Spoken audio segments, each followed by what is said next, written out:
Trump को लगे झटका न्यूज परवर्ती प्रसंग ग्लोबल रिसर्च फार्म HSBC गोटे अनुमान जे खूब शीघ्र शेयर मार्केट रे एभली उन्नति आसीबो जो रिसर्च फार्म कही 2026 शेष बेलू सेंसेक्स 94,000 छुईब लक्षे पाखापाखि हो पारे एभली ट्रम्प को यह गोटे बड़ झटका देव कारण ट्रम्प को टारिफ्र कौन भी नकारात्मक प्रभाव सेंसेक्स उपरे पड़ब नाही बोली रेटिंग एजेंसी कहूँ भारतीय शेयर बजार एबे टिके निश्चय चापर रोची किंतु आगामी दिन में शेयर बजार गोटे रेकर्ड करिबो भारतीय शेयर बजार को न्यूट्रल रु हटई ओवरवेट आख्या देइछि HSBC जार अर्थ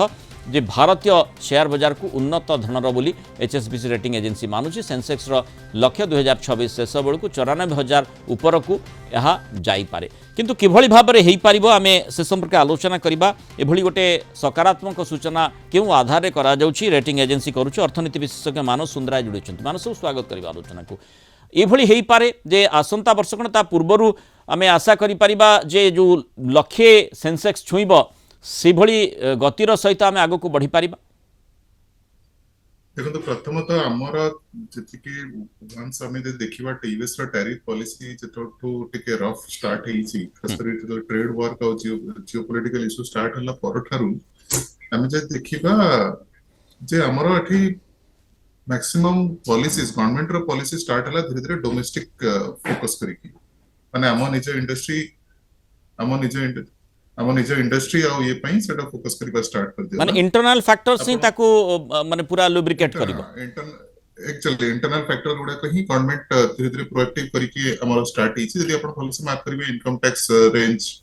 तापरे आपनकर स्टार्ट हला जोटा इंटरेस्ट रेट फॉर कमेबा देन तापरे बे जो जीएसटी जोटा कि 22 तारिख रु लागू हिची जो जीएसटी भी बहुत मात्रा रे कमिची तो ए सब जिंसर इंपैक्ट हमको 6 मास रु 9 मास भीतर देखिया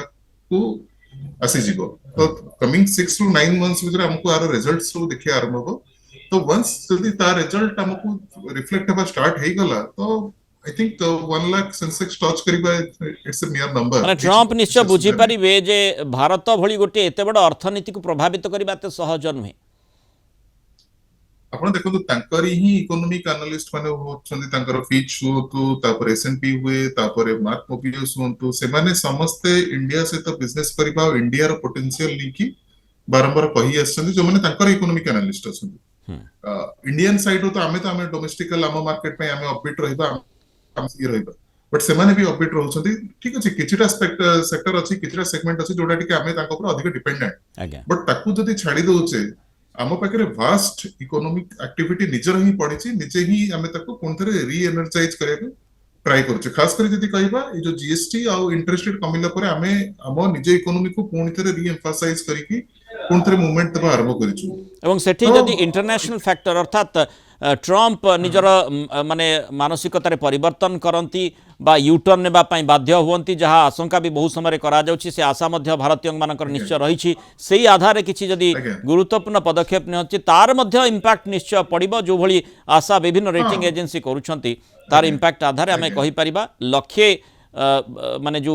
टार्गेट रही सेंसेक्स ता खूब शीघ्र मध्यम आमे अचीव करि पारिबा ये निश्चय ट्रम्प को पई गोटे बड़ झटका सदृश हेबो बहुत धन्यवाद श्रीयुक्त मानस सुंदराय आलोचना मतामत।